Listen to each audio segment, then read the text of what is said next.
ও আমার দেশের মাটি, তোমার পরে ঠেকাই মাথা। কারাগারে যখন বিপ্লবীরা বন্দী ছিলেন, তাদের প্রেরণা ছিল এই গানটি। আজকের দিনে এই গানটি আমি রবি ঠাকুরকে নিবেদন করে তার চরণে মাথা ঠেকালাম।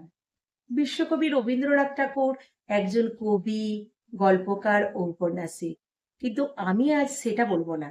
আমি বলবো তিনি কত বড় দেশপ্রেমিক ছিলেন। সেই দু একটা ছোটখাটো ঘটনা আমি আজ তুলে ধরবো আপনাদের কাছে। প্রথমেই যে ঘটনা, সেটা হলো, রাওলাট ছিলেন একজন অত্যাচারী বিচারপতি। তো তিনি দুটি বিল পেশ করেছিলেন, যে বিলের বিষয়বস্তু ভারতবাসীর পক্ষে মেনে নেওয়া তখন সম্ভব ছিল না। 1919 খ্রিস্টাব্দের ঘটনা। তো তার প্রতিবাদে একটা প্রতিবাদী সভা হয়েছিল ভারতবাসীর আয়োজনে। তো সেটা হয়েছিল পাঞ্জাবের অমৃতসরের জালিয়ানওয়ালাবাগ বলে একটা ঘেরা মাঠে। সেখানে মাইকেল ওডায়ার, ইংরেজ সেনাপতি, কোনো রকম সতর্কবার্তা ছাড়াই প্রচন্ড বেগে গুলিবর্ষণ করেন এবং অনেকে নিহত হন, অনেকে আহত হন। সব থেকে ঘৃণ্য ঘটনা এটা, যারা মরণ যন্ত্রণায় ছটফট করছিল তাদেরকে হসপিটালে নিয়ে গেলে প্রাণ রক্ষা হতো।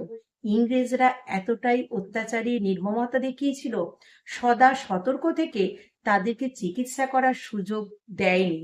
সেখানেই ছটফটিয়ে মরণ যন্ত্রণা বা মৃত্যু হয়েছিল অনেকের, চিকিৎসার সুযোগ না দেওয়ার জন্য।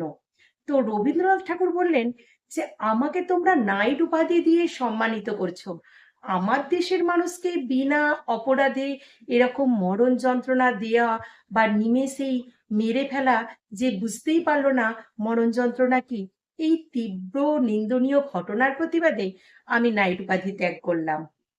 বুঝুন, এত বড় একটা উপাধি তিনি ত্যাগ করেছিলেন নিজের দেশপ্রেমের জন্য, দেশবাসীকে ভালোবাসার জন্য। শুধুমাত্র এটুকুই নয়, আমরা সবাই জানি 1905 খ্রিস্টাব্দে 16ই অক্টোবর লর্ড কার্জন বঙ্গভঙ্গ করেছিলেন, অর্থাৎ বাংলাকে তিনি দুভাগে ভাগ করেছিলেন। তিনি বলেছিলেন এত বড় বাংলাকে একজন গভর্নরের পক্ষে শাসন করার অসুবিধে। আসল উদ্দেশ্য ছিল হিন্দু হিন্দু গরিষ্ঠ অঞ্চল নিয়ে একটা ভাগ, আর মুসলিম সংখ্যাগরিষ্ঠ অঞ্চল নিয়ে একটা ভাগ। অর্থাৎ হিন্দু আর মুসলমানদের মধ্যে বিভেদ লাগালে হিন্দু মুসলমান যৌথভাবে ইংরেজ বিরোধী আন্দোলনে নামতে পারবে না। তখন নিজেদের আন্দোলন বা নিজেদের দাঙ্গা নিয়ে নিজেরা ব্যস্ত থাকবে। এটা ছিল ইংরেজদের ষড়যন্ত্র। তো এর প্রতিবাদেও আন্দোলন হয়েছিল স্বদেশী ও বয়কট, অর্থাৎ স্বদেশী দ্রব্য গ্রহণ, বিদেশি দ্রব্য বর্জন। স্বদেশী দ্রব্য গ্রহণ বা স্বদেশী আন্দোলনের সময় ছাত্ররা বেশি ভূমিকা নিয়েছিল। এই সময় রবীন্দ্রনাথ ঠাকুর বাংলার ঘরে ঘরে অরুন্ধন আর রাখি বন্ধন উৎসব চালু করেছিলেন, যা আজও প্রচলিত।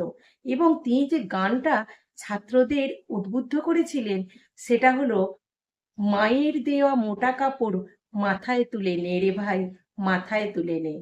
এছাড়াও বাংলাদেশের জাতীয় সঙ্গীত আমি সোনার বাংলা, আমি তোমায় ভালোবাসি। ভারতের জাতীয় সঙ্গীত জনগণ মন অধিনায়ক জয় হে, তাঁরই রচনা। তাহলে দুটো দেশের জাতীয় সঙ্গীতে রচনা করেছিলেন তিনি। দেশপ্রেমের আরো অনেক নমুনা রয়েছে। তো আজকের দিনে আবারও তাকে শ্রদ্ধা জানাই। তার মতো মানুষ সত্যিই খুব প্রয়োজন। তো আমরা প্রতি মুহূর্তে তাকে